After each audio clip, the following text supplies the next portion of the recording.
ፋኖ ዘመነ ካሴ ልዩ ዘመቻ ማወጁ ተሰማ። የክረምቱ መግባት በብልጽግናው አገዛዝ ላይ ከባድ ጭንቀት ፈጥሯል። በሌላ በኩል የፋኖን ጦር እደመሳለሁ በሚል ወደ ሸዋ ያቀናው ያገዛዙ ጦር ከፍተኛ ኪሳራን አስተናግዷል። 4 ኪሎ አምባገነኖች እንቅልፍ ከሚነሱና እንደ ከፍተኛ ስጋት ከሚወሰዱ የአማራ ግዛቶች ውስጥ የሸዋ አውደ ውጊያዎች ቀዳሚ እንደሆኑ ይነገራል። በሁሉም ውጊያዎች ተጠናክረው ሲቀጥሉ የአማራ ፋኖ ብሔራዊ ንቅናቄ ጀብደኛው ሚኒሊክ ዕዝ ታላቅ ጀብድ ፈጽመዋል። በወልዲያ ዙሪያና በሳንቃ የተፈጸመውን ታምራዊ የፋኖ ጀብድ ይዘነዋል። ሌላኛው መረጃችን ነው። የአብይ አህመድ የህዝብን የመከፋፈያ ማሽን ያሉት የደብረ ማርቆስ አውሮፕላን ማረፊያ ግንባታ ትናንት በይፋ መመረቁ ይታወሳል። ልማት በሚል ስም በሄደበት ሁሉ ከፋፋይ ፖለቲካ ዘርዝሮ የሚመለሰው አብይ አህመድ ደብረ ማርቆስ ላይ በመገኘት የራሱን ፖለቲካዊ ፍላጎት አማራ ህዝብ ላይ ለመጫን ሲሞክር ታይቷል ተብሏል።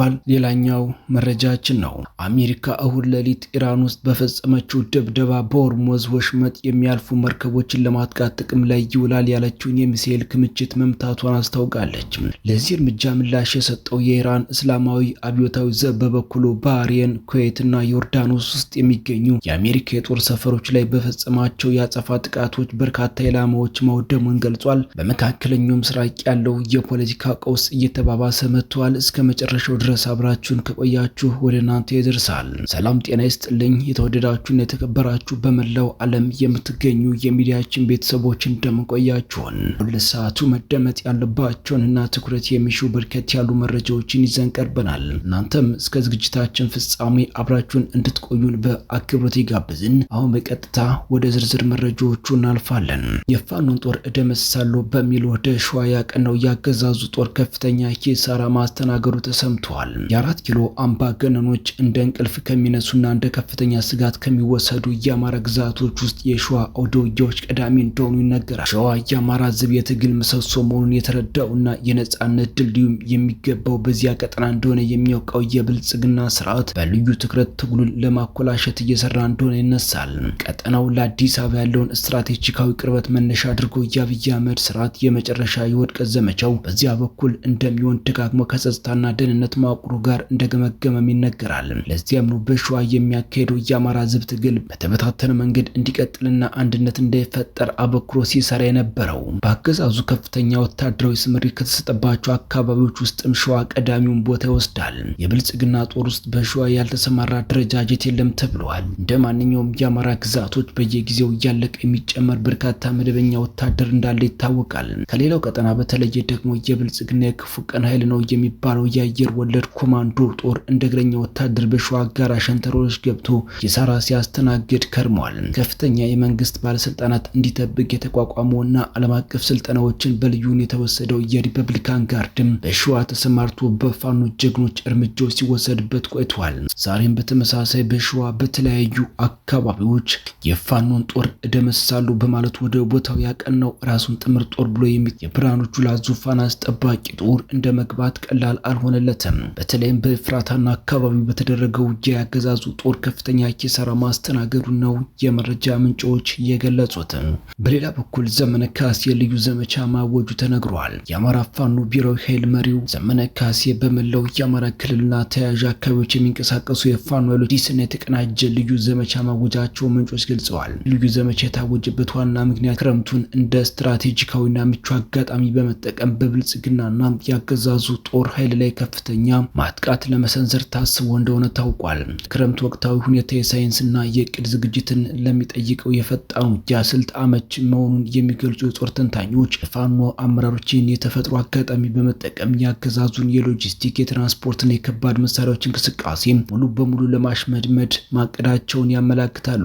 ይህ በዘመነ ካሴ የተበሰረው አዲስ ልዩ ዘመቻ ይፋ ሆነው በቅርቡ በመተከል ዞን እጅግ ግዙፍና በከፍተኛ ሁኔታ የሰለጠነ የፋኖ ጦር ተመርቆ ወደ ስምሪት መግባቱን ተከትሎ ነው። በመተከል የተመረቀው ይህ ግዙፍ ጦር በታጠቀው ዘመናዊ ትጥቅ በስነልቦና ዝግጅትና በሰው ኃይል መጠኑ በአካባቢው ያለውን የኃይል ሚዛን በከፍተኛ ደረጃ እንደቀየረው ይነገራል።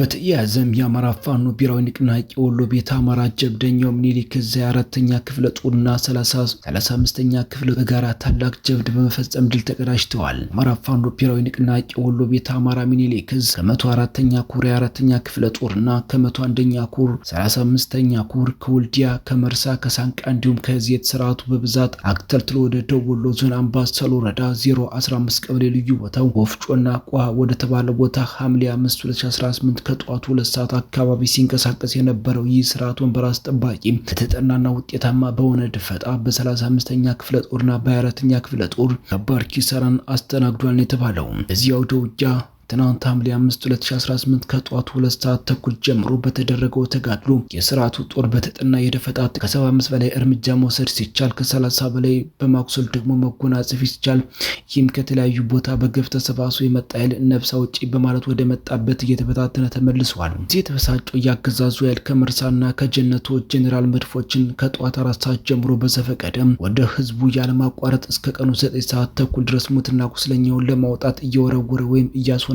ውሏል ሲል ፋኖ አስታውቋል። በተያያዘም በጋሸናና በአማራ ሳይንት የተፈጸሙ የደፈጣ ጥቃቶች በአገዛዙ ላይ ከባድ ኪሳራ ማስተናገዳቸው ተነግሯል። ከጋሸና ወደ ላሊበላ ሲንቀሳቀስ የነበረው የብልጽግና ሰራዊት ባልተጠበቀ መንገድ ከባድ የደፈጣ ጥቃት ማስተናገዱ ተሰምቷል። የአማራ ፋኖ ብሔራዊ ንቅናቄ አፋብን ወሎ ቤተ አማራ ምኒልክ ዕዝ 3ኛ ሳምነው ኮር አካል የሆኑት 19ኛ አሸተ ክፍለ ጦርና 16ኛ ኖብሮ ኮማንዶ ክፍለ ጦር በጋራ በመቀናጀት አገር አማን ብሎ የተተለተለ ከጋሸና ላሊበላ ሲጓዝ የነበረው የአብይ አህመድ ጦር ገዢ ቦታ በመያዝ እና ደፈጣ በመጣል ድብኩል ልዩ ስሙ ቆጋ ወንዝ በተባለ ቦታ ላይ ድባቅ መተውታል ሲሉ የመረጃ ምንጮች ገልጸዋል። ይኸው ከማለዳ 1 ሰዓት ተኩል እስከ ረፋዱ 4 ሰዓት ድረስ የብልጽግናን ጦር በደፈጣ ኪሳራ ሲያደርሱበት ውለዋል ነው የተባለው። ሆኖም የአብይ አህመድ ሰራዊት ክፉኛ የተመታበትን ቀድሞ ወደ መጣበት ለመመለስ ዳግም ከቀኑ 7 ሰዓት ኃይሉን አጠናክሮ ቢንቀሳቀስም ፋኖ ከጀርባ በመከተል ተጨማሪ ጥቃት አድርሶበታል ተብሏል። በሌላ በኩል ጀብደኛው ምኒልክ ዕዝ 105ኛ ኮር 47ኛ ክፍለ ጦር አትሮኖስ ሻለቃ በፈጸመው የደፈጣ ጥቃት የብልጽግና ክፍለ ጦር አመራር የነበረው ሻለቃ ወልደ ጊዮርጊስ ክፉኛ ሲቆስል በርካታ ያገዛዙ ሰራዊት አባላት ደግሞ መሞታቸውን የፋኖ አመራሮች ገልጸዋል። መረጃዎቻችን ሲቀጥሉ አብይ አህመድ ደብረ ማርቆስ በመገኘት የራሱን ፖለቲካዊ ፍላጎት አማራ ህዝብ ላይ ለመጫን ሲሞክር ታይቷል ተብሏል። አብይ አህመድ ካደረገው ንግግር መረዳት እንደሚቻለው ከአማራ ህዝብ ጋር ለአንዴና ለመጨረሻ ጊዜ መቆራረጡ ነው እየተባለ ነው። ለዚህም ከንግግሩ በርካታ ማሳያዎችን ማንሳት የሚቻል ሲሆን የመጀመሪያው ለዚህ ሁሉ ጥፋት ህዝቡን ተጠያቂ ማድረጉ ነው። አብይ አህመድ አጽንኦት ሰጥቶ ካስተላለፈው መልእክት ውስጥ የአማራ ህዝብ ጠላቶችን ሰበሰቡብኝ የሚለው ክሱ አንዱ ነው መጥቷል። ለዚሁ መጫል የሌለው ቀውስ ዛሬ ድረስ ተጠያቂ የሚያደርገው ህዝቡን ነው። አብይ አህመድ ጨምሮም በክልሉ መገዳደል አስቸጋሪ ደረጃ ላይ መድረሱን በመግለጽ ጊዜ ለሚፈታው ነገር ዛሬ መገዳደላችን የሚያሳዝን ነው ሲልም ተደምጧል። በአማራ ክልል በየብስ ትራንስፖርት መንቀሳቀስ እንደማይቻል ይፋ ያደረገው ጠቅላይ ሚኒስተሩ አውሮፕላን አመጣንላችሁ በዚህ ብረሩ ሲልም ቀልዷል።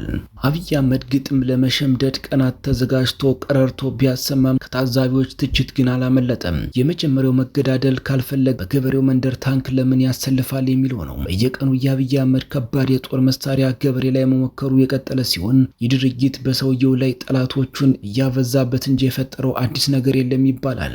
ወደፊትም አይፈጥርም። አማራን በአንድ ሳምንት ውስጥ ትጥቅ አስፈታለሁ ብሎ የጀመረው ጦርነት እንኳን ሊያልቅ ክልሉን ከጥቅም ውጭ ወደ ማድረግ ደረጃ ላይ መድረሱ ቢታወቅም አሁንም ድረስ በአብይ አህመድ አንገዳደል በሚል ቃል ብቻ የሚታለፍ ሆኗል። ይህም አልተሸነፍንም የሚል መልእክት ለደጋፊዎች ለማስተላለፍ ያለመ ይመስላል።